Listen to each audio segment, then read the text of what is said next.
Hi, I'm Jillian Bandes with Culture11. I'm here with author Dawn Eden at Baked and Wired in Georgetown. She wrote the book The Thrill of the Chaste, and in it she describes how she swims against the tide of modern culture. I'd like to figure out just how she does that.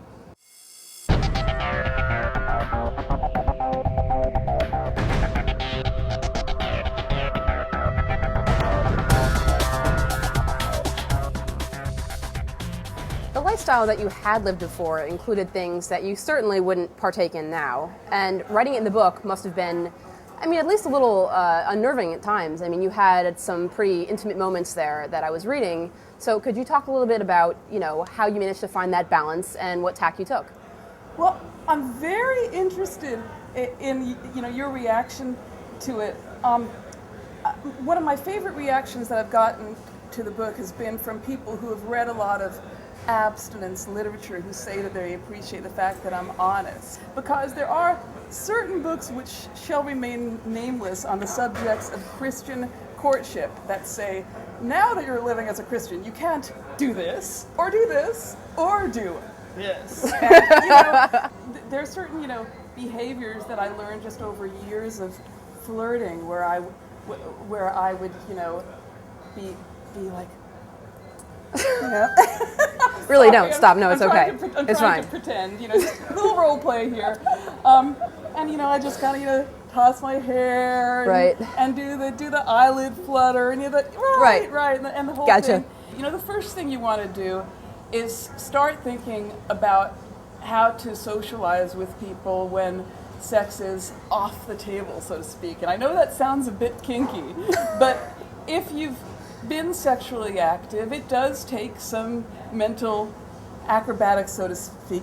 Any kind of verb you use when describing this sounds really uncomfortable. After writing a book like this, what's the biggest criticism you get, and what do you say?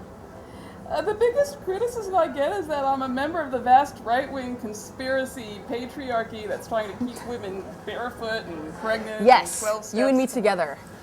There's pleasure and there's joy.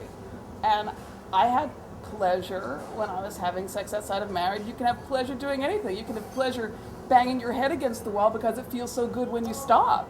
That doesn't mean it's the highest, level of happiness that you can have. One thing I thought was very funny was the review of the Sex and the City movie by Catherine Lopez on National Review Online.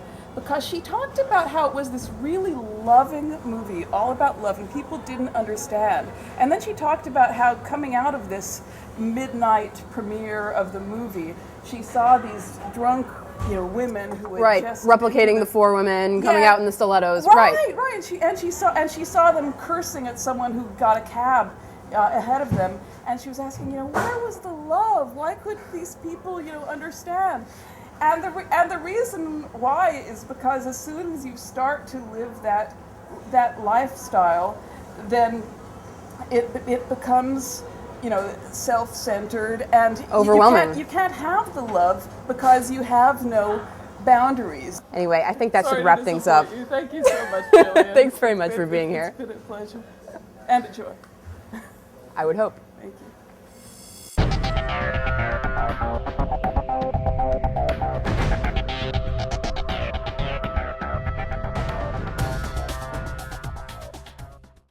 You turn on the TV, you look at websites other than Culture11, Culture11, is it? We should tell people. Oh, Culture11. Oh, okay, like Ocean's 11. You think of like Sinatra and Dean Martin? Not like Ocean's 11 either.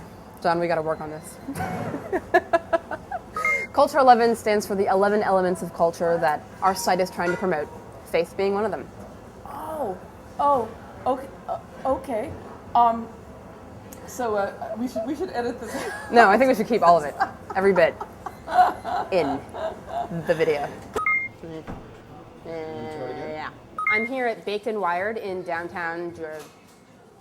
Forget it. This is too many takes.